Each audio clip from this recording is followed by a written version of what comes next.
New York City, 2001.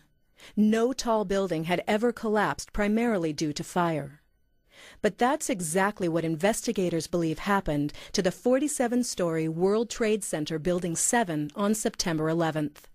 According to a 3-year comprehensive building and fire safety investigation just completed by the National Institute of Standards and Technology, or NIST. World Trade Center 7 collapsed because of fires. We really have a new kind of progressive collapse that we have discovered here, which is a fire-induced progressive collapse. And in fact, we have shown for the first time that fire can induce a progressive collapse. NIST used detailed data describing the building and its contents to create the most complex computer simulation of a structure collapse ever made. Falling debris from Tower 1 started fires on 10 floors in Building 7. A break in the city water main from the collapse of the towers disabled sprinklers in the lower half of WTC 7, allowing fires on those floors to burn for 7 hours. The NIST computer model was validated with evidence from videos, photos, witness accounts, and other data.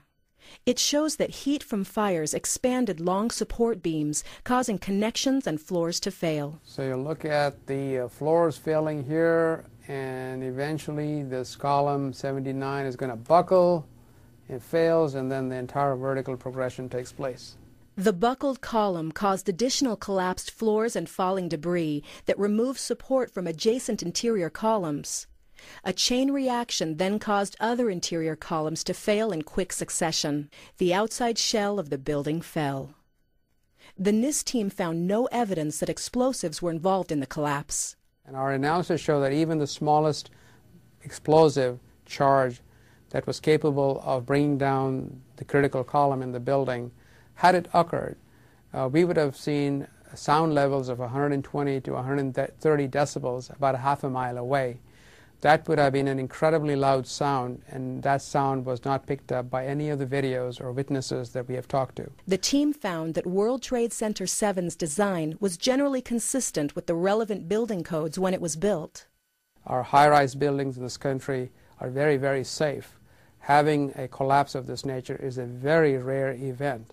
Nevertheless, to ensure that buildings do not collapse in fires, even when sprinklers fail or are not present, the NIST team urges re-evaluation of the fire performance of structures with long-span floors and other design elements similar to WTC 7.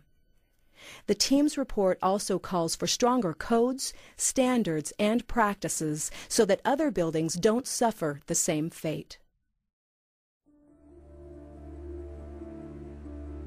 Controlled demolitions can be engineered in many different ways.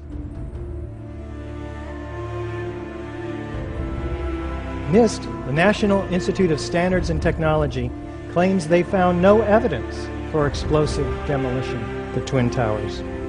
Later, they admit that they never looked for it. Architects, engineers, scientists, and many others looked for it, and it was not hard to find. We make some predictions. We test those predictions and those assumptions with experiments. Objective, verifiable, repeatable experiments. We analyze the results and we draw conclusions.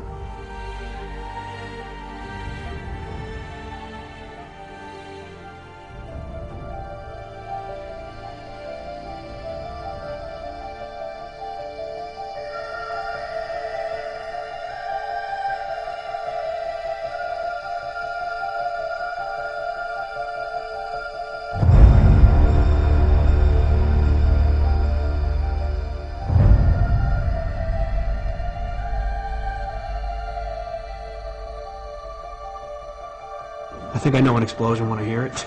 And it sounded like a countdown. And at the last few seconds, he took his hand off, and you heard 3, 2, 1, and he was just saying, "Just run for your life, just run for your life." And then it was like another 2, 3 seconds, you heard explosions.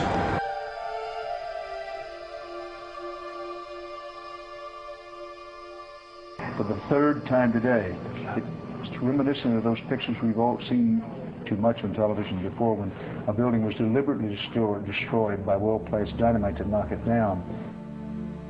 What was the report title Final Report on the Collapse of the World Trade Center Twin Towers. Probably should have called it Final Report on the Initiation of Collapse. This all goes to support the hypothesis of controlled demolition. It's proof beyond a reasonable doubt.